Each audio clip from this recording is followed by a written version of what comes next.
कहानी की शुरुआत में हम सेंटियागो में मौजूद एक जेल को देखते हैं जहां पर हजारों खतरनाक मुजरिम कैद हैं। ये सेंटियागो का सबसे सिक्योर तरीन जेल है क्योंकि आज तक इस जेल से कोई भी कैदी फरार नहीं हो सका और इसका रीजन है इस जेल का वार्डन बहुत ही स्ट्रिक्ट और बेरहम इंसान है जो जरा सी गलती करने पर कैदियों को बुरी तरह से पीटता है। और यही वजह है कि इस जेल के कैदी यहाँ से भागना तो दूर बल्कि एक छोटी सी गलती करने से पहले भी 100 बार सोचते हैं। लेकिन अब वार्डन का यह खौफ ज्यादा दिनों तक चलने वाला नहीं था क्योंकि अब इस जेल में एंट्री हो चुकी थी एक बहुत ही शातिर इंसान की जिसका नाम लियोन है। लियोन एक आर्किटेक्ट है जो किसी भी बिल्डिंग को देखकर उसे पता चल जाता है कि यह बिल्डिंग कितने साल पुरानी है और इस बिल्डिंग को किस तरह से डिजाइन किया गया है। लियोन जेल में एंटर होते ही उसके दिमाग में यहाँ से भागने की प्लानिंग शुरू हो जाती है। यहाँ हमें पता चलता है कि लियोन अकेला नहीं है बल्कि उसके साथ 4 साथी भी हैं जो यहाँ से भागना चाहते हैं। कुछ देर बाद जेल का एक ऑफिसर सभी कैदियों को लाइन से खड़ा करके जेल के रूल्स बताता है और कहता है कि अगर किसी ने भी रूल तोड़ने की कोशिश की तो उसे मार दिया जाएगा। इसके बाद सभी कैदियों को उनके ब्लॉक्स की तरफ लाइन से ले जाया जाता है। यहाँ लियोन दौड़ते हुए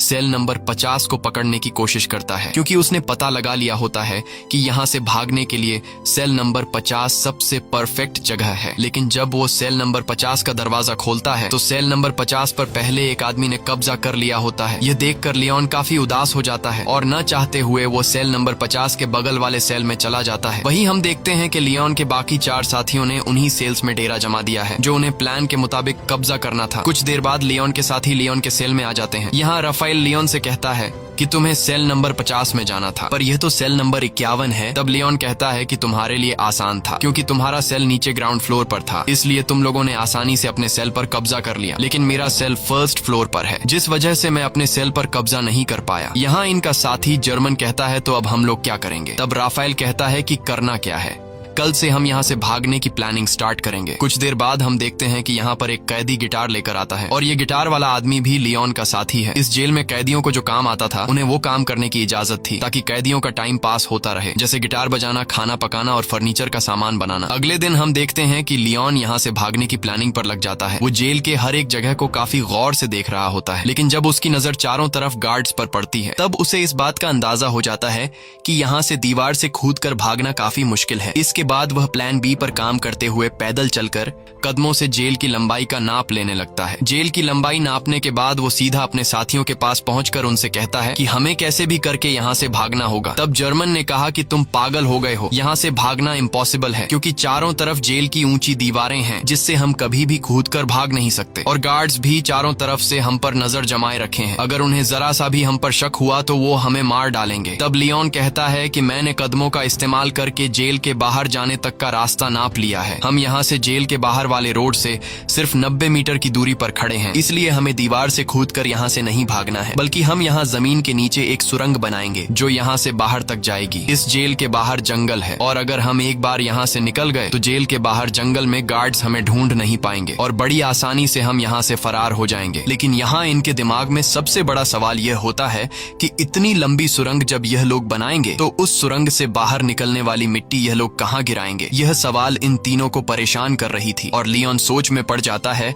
कि सुरंग से निकलने वाले मिट्टी को आखिर कहाँ फेंका जाए। अब जब यह तीनों सुरंग से निकलने वाली मिट्टी को छुपाने के बारे में प्लान बना रहे होते हैं तभी एक कैदी की नजर इन पर पड़ती है जिसका नाम बिगोट है। बिगोट एक धोखेबाज इंसान है जो इस जेल के वार्डन के साथ मिला हुआ है और जब भी वो किसी कैदी को जेल से भागने या फिर कोई रूल तोड़ते हुए देखता है तब बिगोट चुपके से सीधा जाकर गार्ड्स को शिकायत लगा देता है और अब वो पिछले काफी टाइम से लियोन और उसके 2 साथियों पर नजर रख रहा होता है। इन तीनों को काफी टाइम से एक साथ बात करते हुए देखकर बिगोट को इन पर शक हो जाता है, इसलिए वो सीधा आकर राफेल से मिलता है। राफेल और कहता है कि मैंने पिछले कई दिनों से तुम तीनों पर नजर रखी है और मुझे पता है कि तुम तीनों यहाँ से भागने का प्लान बना रहे हो, इसलिए मैं भी तुम्हारे साथ यहाँ से भागने के प्लान में शामिल होना चाहता हूँ। यहाँ बिगोट के चेहरे को देखकर राफेल को कुछ गड़बड़ नजर आता है, इसलिए राफेल बिगोट से कहता है कि ऐसी कोई बात नहीं, हम तीनों तो बस बातचीत कर रहे थे और हमारा यहाँ से भागने का कोई भी प्लान नहीं है। अगले दिन लियोन, जर्मन और राफेल तीनों नीचे वाली सेल में आए। राफेल एक तरफ के दीवार को देखकर कहा कि हम इसी दीवार को खोदकर सुरंग बनाएंगे, लेकिन मसला यह था कि अगर खुदाई का काम शुरू कर दिया गया तो सुरंग को खुला नहीं छोड़ सकते क्योंकि हर शाम गार्ड्स हर एक सेल की चेकिंग करने आते हैं और अगर गार्ड्स ने सुरंग देख लिया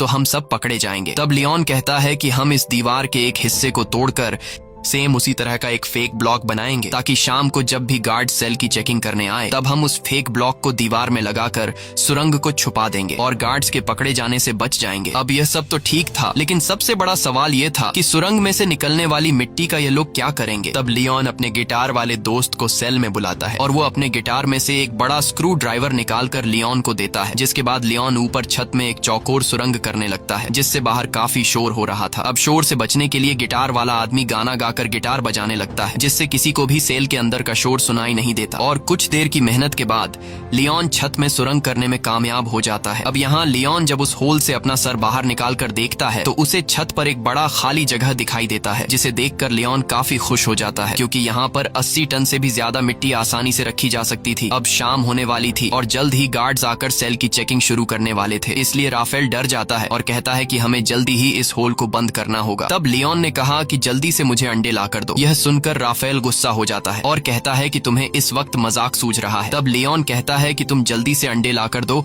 और फिर मेरा कमाल देखो। यह सुनकर राफेल अंडे लेने जाता है और लियोन जर्मन के साथ मिलकर छत के गिरे हुए मलबे को और तोड़ते हैं और उसका मिट्टी बना लेते हैं। कुछ देर बाद राफेल जल्दी से अंडे लेकर आ जाता है। तब लियोन उस मलबे से बनाई गई मिट्टी को एक बाल्टी में डाल देता है, साथ ही वो उस बाल्टी में चूना भी डालता है और फिर उसके अंदर अंडे मिक्स कर देता है। वही इनका साथी जो बाहर गिटार बजा रहा होता है वह अपने गिटार में एक अलग धुन बजाना शुरू कर देता है जो खतरे की एक वार्निंग होती है, यानी कि सिक्योरिटी गार्ड सेल्स की चेकिंग लेने के लिए आ रहे हैं। तब सेल के अंदर मौजूद लोग भी उस खतरे की घंटी को सुन लेते हैं और समझ जाते हैं कि गार्ड्स आ रहे हैं, इसलिए यह सभी लोग और भी जल्दी से काम करने लगते हैं और यह लोग उस मलबे को आटे की तरह गूंद कर उसका एक ब्लॉक बनाते हैं, जिसके बाद यह लोग उस ब्लॉक को ऊपर होल में फिट कर देते हैं और नीचे से उस जगह पर एक पोस्टर लगा देते हैं। कुछ देर बाद गार्ड्स उनके सेल के अंदर आ जाते हैं और वो गार्ड्स लियोन और उसके दोस्तों को उनकी सेल से बाहर निकालते हैं। गार्ड्स उनके सेल की अच्छी तरह से चेकिंग लेते हैं लेकिन अंदर उन्हें कुछ भी नहीं मिलता। तब एक गार्ड को ऊपर छत पर लगा वही पोस्टर दिखाई देता है, लेकिन जैसे ही गार्ड उस पोस्टर को उतारने वाला होता है तभी उसे बाहर से उसका ऑफिसर उसे बुला लेता है, जिसे सुनकर वह गार्ड उस पोस्टर को बिना निकाले ही चला जाता है और इस तरह से इन सब की जान बच जाती है। अब यहाँ इन लोगों को इस जेल में 34 दिन हो चुके थे और उन्हें जल्द ही इस जेल से निकलना था, इसलिए लियोन और जर्मन ऊपर छत पर चढ़कर लकड़ी का खोखला बॉक्स बनाते हैं और उस लकड़ी के बॉक्स में ये लोग सफेद सीमेंट भरकर छत पर रख देते हैं। कुछ दिन बाद उनका ब्लॉक तैयार हो जाता है। अब भारी थी सुरंग बनाने की, जिसके बाद ये लोग खुदाई के काम पर शुरू हो जाते हैं। ये लोग दीवार का सबसे नीचे का हिस्सा पहले से बने हुए उस ब्लॉक के अनुसार काटने लगते हैं, लेकिन खुदाई करते वक्त काफी शोर हो रहा था जिसकी आवाज कुछ गार्ड सुन लेते हैं और गार्ड उनके सेल की तरफ बढ़ने लगते हैं। पर गार्ड के पहुंचने से पहले ही उनके गिटार वाला साथी आकर उन्हें बता देता है कि कुछ गार्ड सेल की तरफ आ रहे हैं। ये सुनकर सभी लोग काफी डर जाते हैं क्योंकि उन्होंने दीवार का जो हिस्सा काटा था वह हिस्सा उनके बनाए हुए ब्लॉक से छोटा था, जिसमें वह ब्लॉक फिट नहीं हो सकता था। अब जब उन्हें कोई दूसरा रास्ता नजर नहीं आता तब ये लोग जल्दी से टूटी हुई दीवार के मलबे को इकट्ठा करते हैं और जिस जगह ये लोग सुरंग बना रहे थे वहां ये लोग काफी बारीकी से सामान रखकर उस जगह को छुपाते हैं और अपने अपने काम में लग जाते हैं ताकि गार्ड को उन पर शक न हो। कुछ देर बाद एक गार्ड उनके सेल के अंदर आता है और वह गार्ड इनके सेल के चारों तरफ नजर घुमाकर चेक करता है कि कहीं ये लोग यहाँ से भागने की प्लानिंग तो नहीं कर रहे, पर उसे कुछ भी गड़बड़ नहीं नजर आता, इसलिए वह गार्ड वहां से चला जाता है। गार्ड के जाते ही ये लोग रेडियो का आवाज तेज कर लेते हैं और फिर से खुदाई के काम पर लग जाते हैं। कई घंटों की मेहनत के बाद फाइनली ये लोग ब्लॉक के शेप का एक परफेक्ट हिस्सा काट लेते हैं और सफेद सीमेंट के उस ब्लॉक को वहां पर फिक्स कर देते हैं। अब यहाँ खुदाई से निकले हुए मलबे को ये लोग एक बैग में भर लेते हैं और उस बैग को ऊपर वाले सेल में ले जाते हैं जहां उन्होंने पहले से सेल की छत को तोड़कर होल बनाया था और उस होल को उन्होंने अंडे और मलबे को मिक्स करके एक छोटा सा ब्लॉक बनाकर छुपा दिया था। ये लोग उस ब्लॉक को निकाल कर उसके ऊपर जो खाली जगह होती है वहां पर ये लोग मिट्टी जमा करना शुरू कर देते हैं। छत पर मिट्टी रखने के बाद ये लोग छत वाले ब्लॉक को वापस लगाकर उसे व्हाइट सीमेंट से कवर कर देते हैं और उसे वापस से फोटो से ढक देते हैं। इसी तरह रोजाना वह गिटार वाला उनका साथी गिटार बजाकर लोगों का ध्यान भटकाता है, साथ ही वह पुलिस पर भी नजर रखता है और लियोन, राफेल और जर्मन नीचे वाली सेल में सुरंग को खोदते हैं और जो मिट्टी सुरंग से निकलती है ये लोग उस मिट्टी को अलग अलग बैग में निकाल कर अलग अलग तरीके से ऊपर वाली सेल की छत पर जमा करने लगते हैं। इस तरह से ये लोग पूरे दिन का एक रूटीन बना देते हैं और कई दिनों तक उनकी खुदाई का काम बड़ी चालाकी से चलता रहता है। लेकिन एक कैदी जिसका नाम ऑस्कर है उसे इन लोगों पर शक हो जाता है, क्योंकि वह पिछले कई दिनों से इन लोगों को नोट कर रहा था। वह देखता है कि ये लोग हर रोज एक ही पैटर्न को फॉलो करते हुए नीचे के सेल से ऊपर वाले सेल पर जाते हैं। साथ ही ये लोग हमेशा हाथ में बैग या फिर बाल्टी लेकर ऊपर जाते हैं। ये सब देखकर ऑस्कर को उन पर शक हो जाता है, लेकिन वह किसी से भी कुछ नहीं कहता, बस चुपचाप उन पर नजर रखता है। अब यहाँ इन लोगों को इस जेल में 70 दिन बीत चुके थे और लियोन जब सुरंग को नापता है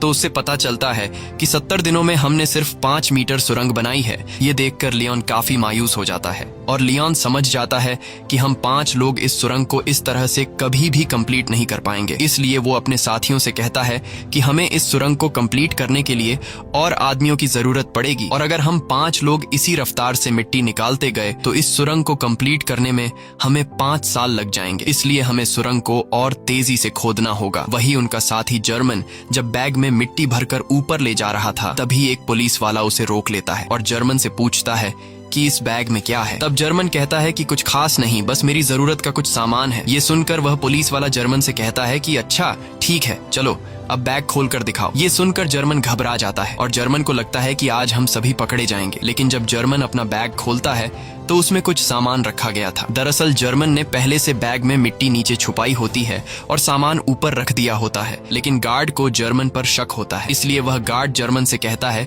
कि मेरे पीछे चेकिंग रूम में आओ। तब जर्मन बड़ी चालाकी से नीचे बैठा अपने साथी लियोन के साथ उसी तरह का सेम एक दूसरा बैग बदलकर गार्ड के पीछे चेकिंग रूम में चला जाता है। चेकिंग रूम में जब वह गार्ड जर्मन के बैग को अच्छी तरह से चेक करता है तो उसके अंदर सामान के अलावा कुछ भी नहीं मिलता, जिसके बाद वह गार्ड जर्मन को जाने देता है। अब इन सभी कैदियों को जेल में 86 दिन बीत चुके थे और अब ये लोग और ज्यादा दिन यहाँ नहीं रहना चाहते थे। इसलिए लियोन और उसके साथी जल्दी से सुरंग के काम को बढ़ाने के लिए ऊपर वाले फ्लोर के कुछ कैदियों को अपने साथ मिला लेते हैं। यहाँ लियोन उन नए कैदियों को दीवार से ब्लॉक हटाकर सुरंग भी बताता है। ये देखकर वो कैदी फौरन इनके साथ मिलकर काम करने को मान जाते हैं, क्योंकि वो सोचते हैं कि अगर 5 लोग मिलकर 7 मीटर लंबा सुरंग खोद सकते हैं तो हम सब एक साथ मिलकर जल्द ही इस सुरंग को पूरा कर लेंगे। और साथ ही इन नए आने वाले कैदियों में कुछ कैदी ऐसे भी थे जिन्हें फांसी होने वाली थी, इसलिए वो लोग तो पहले से यहाँ से भागने का चांस ढूंढ रहे थे। अब लियोन जब समझ जाता है कि सभी कैदी सुरंग के लिए तैयार हो चुके हैं तब लियोन उन्हें अपना प्लानिंग बताते हुए कहता है कि हम डेली 1 घंटे की शिफ्ट में काम करेंगे। 2 लोग खुदाई का काम करेंगे, 2 लोग मिट्टी ऊपर ले जाएंगे और 2 लोग गार्ड्स पर नजर रखेंगे। बाकी लोग जेल के नॉर्मल काम करेंगे ताकि किसी को हम पर शक न हो। और जो भी कैदी 2 घंटे सुरंग की खुदाई करने के बाद वापस बाहर निकलेगा उसे फौरन नहाकर अपने कपड़े भी धोने होंगे ताकि गार्ड्स को उसके कपड़ों पर मिट्टी के निशान नजर न आए। अब इन लोगों का काम काफी तेजी से चल रहा होता है और यह लोग रोजाना 100 किलो मिट्टी एक दिन में निकालने लगते हैं। अब यहाँ हमें पता चलता है कि लियोन ने ऊपर वाले फ्लोर के कैदियों को इसलिए चुना ताकि इन्हें बैग या फिर बाल्टी में ऊपर मिट्टी ले जानी नहीं पड़े और इस तरह से यह लोग गार्ड्स के नजरों में भी आ सकते थे। इसलिए यह लोग नीचे जिस सेल में खुदाई कर रहे थे उसी सेल के छत में एक होल कर देते हैं ताकि सीढ़ियों से मिट्टी ऊपर ले जाने के बजाय डायरेक्ट होल से ऊपर वाले सेल के कैदियों को मिट्टी पास कर दी जाए। इस तरह से उनके पकड़े जाने का रिस्क भी कम हो जाता है और काम की स्पीड भी काफी बढ़ जाती है। जब भी कोई कैदी सुरंग में खुदाई कर रहा होता है तब यह लोग रेडियो की आवाज बढ़ा देते और बाहर सभी कैदी गार्ड्स को ऐसा दिखाते कि जैसे सब कुछ नॉर्मल हो। और जब भी उन्हें गार्ड्स का कोई खतरा नजर आता तब यह लोग उस सेल के दरवाजे पर नॉक करके खतरे की घंटी बजा देते, जिससे अंदर खुदाई के काम पर लगे कैदी सेल में सारा सामान पहले की तरह करके अपने अपने काम पर लग जाते। इस तरह से यहाँ से भागने के प्लानिंग में शामिल हर एक कैदी रूटीन के मुताबिक अपना अपना काम करते हैं और हर शाम को यह लोग इकट्ठा होकर आगे की प्लानिंग बनाने लगते हैं ताकि गार्ड्स को किसी पर भी शक न हो और सब कुछ परफेक्ट तरीके से चलता रहे। लेकिन शाम को जब यह लोग फुटबॉल खेल रहे होते हैं तब एक कैदी जिसका नाम ऑस्कर है वो राफेल के पास आता है और राफेल को बताता है कि मुझे पता है कि तुम लोग सुरंग खोदने की कोशिश कर रहे हो, इसलिए मैं भी तुम्हारी टीम में शामिल होकर तुम्हारा साथ देना चाहता हूं। तब राफेल ऑस्कर को लियोन के पास ले जाता है और लियोन ऑस्कर को भी अपनी टीम में शामिल कर देता है। यहाँ लियोन अपने 2 साथी जर्मन और राफेल से कहता है कि जिस हिसाब से काम चल रहा है मुझे पूरा यकीन है कि हम जल्द ही इस सुरंग को कंप्लीट कर देंगे। और जल्द ही यहाँ से बाहर निकल जाएंगे। लेकिन बाहर निकलने के बाद भी हम लोग पकड़े जा सकते हैं, क्योंकि हम 4-5 नहीं बल्कि पूरे 40 लोग हैं। और अगर बाहर निकलने के बाद भागते हुए हमें पुलिस ने देख लिया तो पुलिस हमारे पीछे गाड़ी लगाकर हमें पकड़ लेगी। इसलिए हमें यहाँ से बाहर निकालने के लिए बाहर के एक बंदे की जरूरत होगी, जो हमारा यहाँ से बाहर निकलते ही हमारे लिए एक बस तैयार रखे। अब यहाँ ये लोग सोच में पड़ जाते हैं कि बाहर से हमारी कौन मदद कर सकता है।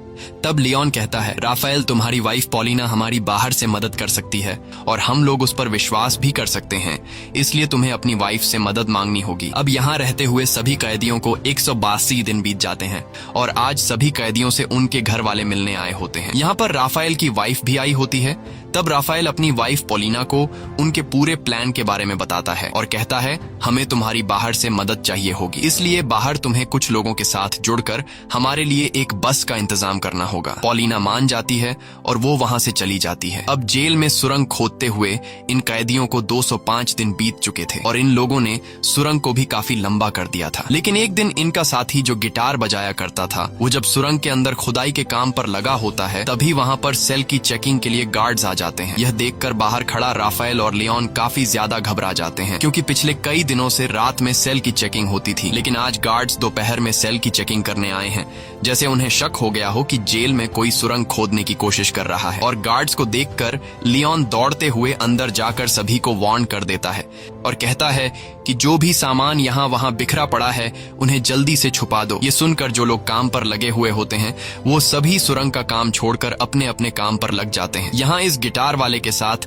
जो दूसरा साथी सुरंग में गया होता है वो भी बाहर आने लगता है, लेकिन गिटार वाला अंदर फंस जाता है, क्योंकि वो सुरंग के बिल्कुल एंड में काम कर रहा था। लेकिन जैसे तैसे करके वो भी बाहर निकलने की कोशिश करता है, पर वो जान चुका था कि मेरे निकलने से पहले गार्ड सुरंग तक पहुंच चुके होंगे। अब यहाँ सभी लोग डरे होते हैं और उन्हें लगता है कि आज हम सभी पकड़े जाएंगे। लेकिन यहाँ राफेल समझदारी से काम लेते हुए सभी कैदियों को इकट्ठा करके गार्ड्स के सामने आकर खड़ा हो जाता है और गार्ड्स को आगे बढ़ने से रोक देता है। ये देखकर पुलिस ऑफिसर को गुस्सा आ जाता है और पुलिस कैदियों पर हमला कर देती है। यहाँ कैदी भी पुलिस का मुकाबला करते हैं और पुलिस को रोकने की कोशिश करते हैं ताकि इनका साथी जो सुरंग में फंसा हुआ है वह बाहर आ सके। वहीं हम देखते हैं कि इनका वह गिटार वाला साथी अब सुरंग से बाहर आ चुका है। वह जल्दी से उस सीमेंट के ब्लॉक को सुरंग में फिट कर देता है और जब वह सेल का दरवाजा खोलकर देखता है तो बाहर कोई भी नहीं होता। दरअसल गार्ड्स पर हमला करने के जुर्म में सभी कैदियों के कपड़े निकालकर बाहर धूप में खड़ा कर दिया गया होता है। कुछ देर बाद वहाँ पर जेल का वार्डन आता है। वार्डन कहता है कि इन सभी को बिना कपड़ों के सूरज के ढलने तक यहीं पर खड़ा रखो और एक दिन के लिए इनका खाना बंद कर दो। दूसरी तरफ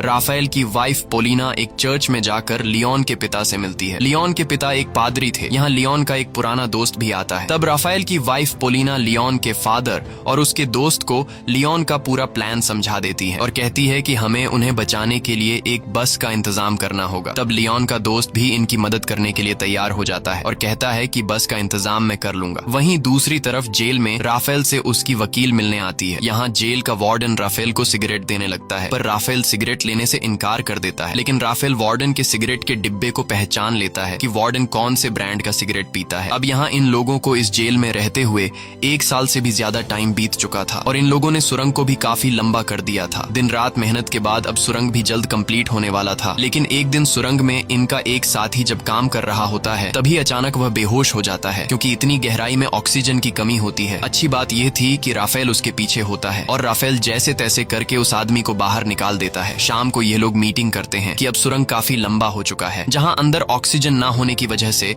सांस लेने में तकलीफ होती है, इसलिए हमें कुछ करना होगा। यहाँ पर एक आदमी होता है जो जेल में काम करता है। उसके पास एक मशीन होती है जिससे ये लोग पंखा लगाकर सुरंग के एंड तक ऑक्सीजन पहुंचा सकते हैं। राफेल उस आदमी से कहता है कि अगर तुम हमें ये मोटर दोगे तो हम तुम्हें अपने साथ शामिल कर लेंगे। वह कैदी मान जाता है और फिर ये लोग उस मोटर में एक पंखा लगाकर प्लास्टिक के पाइप के जरिए सुरंग के एंड तक ऑक्सीजन पहुंचाने में कामयाब हो जाते हैं और अब सुरंग के एंड में काम करने वाले लोगों को सांस लेने में तकलीफ नहीं होती। इस तरह से इनका काम फिर से जारी हो जाता है। लेकिन अब जेल के वार्डन को कैदियों पर शक होने लगता है, इसलिए जेल का वार्डन अपने पास एक कैदी को बुलाता है जिसका नाम बिगोट है। वार्डन बिगोट को सिगरेट का पैकेट देता है और उससे कहता है कि मुझे जेल में कुछ न कुछ गड़बड़ नजर आ रहा है, इसलिए तुम्हें कैदियों पर नजर रखनी होगी कि वो क्या करने की कोशिश कर रहे हैं। और बिगोट मान जाता है। दरअसल बिगोट को अभी तक पता नहीं होता कि जेल में में कैदी सुरंग खोदने की कोशिश कर रहे हैं। अब यहाँ इन लोगों को सुरंग खोदते हुए इस जेल में 514 दिन बीत जाते हैं और उन्होंने अब जेल के बाहर तक सुरंग खोद दी होती है। अब जहां तक उन्होंने सुरंग खोदी होती है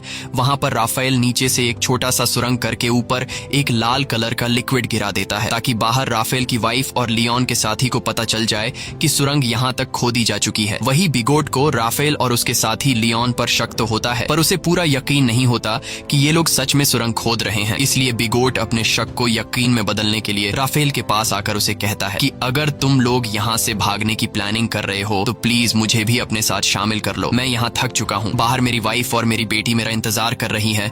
ये सुनकर राफेल को बिगोट पर तरस आ जाता है, इसलिए राफेल बिगोट को सुरंग के बारे में बताने ही वाला होता है कि तभी राफेल बिगोट के हाथ में सिगरेट का पैकेट देख लेता है और यह वही पैकेट होता है जो कुछ दिन पहले राफेल ने वार्डन के पास देखा था। इसलिए राफेल समझ जाता है कि बिगोट वार्डन के साथ मिला हुआ है। ये सब समझते ही राफेल बिगोट को कुछ भी नहीं बताता। दूसरी तरफ लियोन का बाहर जो पुराना दोस्त होता है वो अपने कुत्ते को साथ लेकर रनिंग के बहाने जेल के करीब आता है और उस लाल कलर के लिक्विड को देख लेता है। अगले दिन लियोन का पिता लियोन को जेल में आकर बताता है कि तुम लोगों ने बाहर जो रेड कलर का लिक्विड गिराया था वो हमने देख लिया है। तुम लोग जेल के बाउंड्री के बाहर तो आ चुके हो पर अभी भी तुम लोग सही जगह पर नहीं पहुंचे, इसलिए तुम लोगों को अभी भी 40 फीट और भी सुरंग खोदना होगा। इसके बाद यह लोग फिर से सुरंग को और लंबा करने लगते हैं और अब बस कुछ ही दिन के खुदाई के बाद इनका सुरंग कंप्लीट होने वाला था। लेकिन अब इन लोगों के साथ जो कुछ होने वाला था उसके बारे में उन्होंने बिल्कुल भी सोचा नहीं था। एक दिन जब इनका एक साथी सुरंग की खुदाई के काम पर लगा होता है तभी अचानक एक बहुत ही बड़ा भूकंप आता है जिससे जेल की दीवारें हिलने लगती हैं। लियोन उस वक्त अपने दोस्तों के साथ बाहर फुटबॉल मैच देख रहा था। भूकंप के झटके महसूस होते ही वो तेजी से सुरंग की तरफ भागा। यहाँ गार्ड्स सभी कैदियों को जेल से बाहर निकालने लगते हैं ताकि कहीं इन पर जेल की दीवारें न गिर जाएं। और लियोन भी जैसे तैसे करके सुरंग के अंदर फंसे हुए अपने साथी को बाहर निकाल लेता है। अब लियोन ने अपने साथी को तो बचा लिया था लेकिन अब उसे डर था कि कहीं भूकंप की वजह से अंदर से सुरंग टूट नहीं गया हो। इसलिए लियोन फिर से सुरंग के अंदर जाता है और अंदर जाकर वो देखता है कि सुरंग पूरी तरह से सेफ है। ये देखकर लियोन को सुकून मिल जाता है। अब जब इनके सुरंग का काम पूरा होने वाला होता है तब लियोन जाकर जेल के एक कैदी से मिलता है जो कि व्हील चेयर पर होता है। लियोन उससे कहता है कि हम जल्द ही यहाँ से भागने वाले हैं, इसलिए मैं चाहता हूँ तुम भी हमारे साथ चलो। लेकिन वो व्हील चेयर पर बैठा आदमी कहता है तुम जल्द से जल्द यहाँ से भाग जाओ और मेरी चिंता मत करो, मैं तुम्हारे साथ नहीं आ पाऊंगा। अब फाइनली वो दिन आ गया जिस दिन ये लोग इस जेल से भागने वाले थे और जैसे ही सभी कैदी रात को टीवी देखने में मसरूफ होते हैं तब वो सभी कैदी जो यहाँ से भागने की प्लानिंग में शामिल थे वो सभी एक एक करके उठकर जाने लगते हैं। यहाँ किसी को भी इन पर शक नहीं होता क्योंकि सबका ध्यान टीवी में रोमांटिक फिल्म पर होता है और भागने वाले सभी कैदी सुरंग वाले सेल में आ जाते हैं और यहाँ एक एक करके सभी कैदी सुरंग में उतरने लगते हैं। वहीं बिगॉट जब टीवी देख रहा होता है तब उसका ध्यान पीछे की तरफ जाता है और वो देखता है कि यहाँ से तो कई सारे कैदी जा चुके हैं। ये देखकर उसे शक हो जाता है और वो सीधा राफेल के सेल की तरफ बढ़ने लगता है। लेकिन बीच रास्ते में व्हील चेयर वाला आदमी बिगोट को रोक लेता है पर बिगोट इस आदमी को धक्का देकर गिरा देता है, जिसके बाद वो सीधा राफेल के सेल में आ जाता है जहाँ उसे सुरंग दिखाई देता है। साथ ही वहाँ पर ऑस्कर भी खड़ा होता है और ऑस्कर यहाँ से निकलने वाला आखिरी कैदी होता है। लेकिन अब जब बिगोट को सारी सच्चाई का पता चल गया होता है तब वो पुलिस को बुलाने के लिए जाता है लेकिन ऑस्कर उसे पकड़ लेता है। इस दौरान इन दोनों के बीच फाइट छिड़ जाती है और बिगोट ऑस्कर को स्क्रू ड्राइवर से बाजू पर मारकर बुरी तरह से घायल कर देता है। लेकिन ऑस्कर बुरी तरह से घायल होने के बावजूद भी बिगोट को जाने नहीं देता और बिगोट को मार मार कर बेहोश कर देता है। अब ऑस्कर भी सुरंग में जाने की कोशिश करता है पर उसका बाजू बुरी तरह से घायल होने की वजह से वो सुरंग में नहीं जा पाता। दूसरी तरफ सभी कैदी सुरंग के अंदर धीरे धीरे आगे बढ़ रहे होते हैं और बढ़ते बढ़ते ये लोग सुरंग के एंड तक पहुंच जाते हैं जहां बाहर से लियोन का पुराना दोस्त सुरंग का ऊपर से हिस्सा खोल देता है और वह एक एक करके सभी कैदियों को हाथ से पकड़कर बाहर निकालता है। बाहर निकलने के बाद सभी कैदी जल्दी से अपने कपड़े बदल लेते हैं और तभी उन्हें सामने के ब्रिज पर एक बस आते हुए दिखाई देती है, जिसे देखकर ये सभी लोग उस बस की तरफ दौड़ने लगते हैं और सभी बस में बैठ जाते हैं। लेकिन ऑस्कर अभी तक नहीं आया होता, इसलिए सभी कैदी उसका इंतजार कर रहे होते हैं। यहाँ जर्मन कहता है कि मुझे लग रहा है कि कहीं ऑस्कर किसी मुसीबत में है, इसलिए मैं ऑस्कर की मदद के लिए जा रहा हूँ, जिसके बाद वह ऑस्कर को लेने जाता है। दूसरी तरफ जेल में मूवी खत्म हो गई थी और सभी कैदी अपने अपने सेल में जाने लगते हैं। तब यहाँ वह व्हील चेयर वाला कैदी सभी को आकर बता देता है कि राफेल के सेल में एक सुरंग है जहां से तुम लोग भाग सकते हो। ये सुनकर सभी कैदी उस तरफ भागने लगते हैं, जिसे देखकर गार्ड्स को भी इन पर शक हो जाता है और वह गार्ड्स वहां पर और भी गार्ड्स को बुला लेते हैं। कुछ देर बाद पूरे जेल में सायरन बजने लगता है, जिसकी आवाज बाहर बस में बैठे कैदी सुन लेते हैं और सभी कैदी समझ जाते हैं कि अब हमारा यहाँ पर ज्यादा देर रुकना ठीक नहीं, इसलिए अब हमें यहाँ से निकलना होगा। और तभी वहां पर जर्मन भी आ जाता है। वह सभी को बताता है कि मैं सुरंग के पास गया, लेकिन वहां पर मुझे ऑस्कर नहीं मिला, जिसके बाद बस वहां से जाने लगती है। वहीं हम जेल में ऑस्कर को देखते हैं, जो घायल होने की वजह से जेल से भाग नहीं पाया। अब यहाँ कैदियों के भागने की खबर जेल के वार्डन को दी जाती है। कैदियों के भागने की खबर सुनकर वह काफी गुस्सा हो जाता है। दूसरी तरफ सभी कैदी बस में थे, जहाँ पर पोलिना सभी कैदियों को उनका पर्स दे देती है, जिसमें कुछ पैसे और उनके फेक आईडी थे, और सभी कैदी अलग अलग होकर अपने अपने रास्ते निकल जाते हैं। और इस तरह से सभी कैदी जिन्होंने पिछले कई महीनों से दिन रात मेहनत की थी, वह सभी जेल से आजाद हो जाते हैं। दोस्तों, यह इतिहास की सबसे बड़ी जेल ब्रेक घटना थी, जहां एक ही बार में पूरे 50 लोग जेल से फरार हो गए थे, लेकिन इनका एक साथी ऑस्कर भागने में नाकाम हो गया था। इसी के साथ सच्ची कहानी पर बनाई गई ये फिल्म खत्म हो जाती है। अगर आपको ये वीडियो अच्छी लगी हो तो हमारे चैनल को सब्सक्राइब और वीडियो को लाइक जरूर कीजिएगा।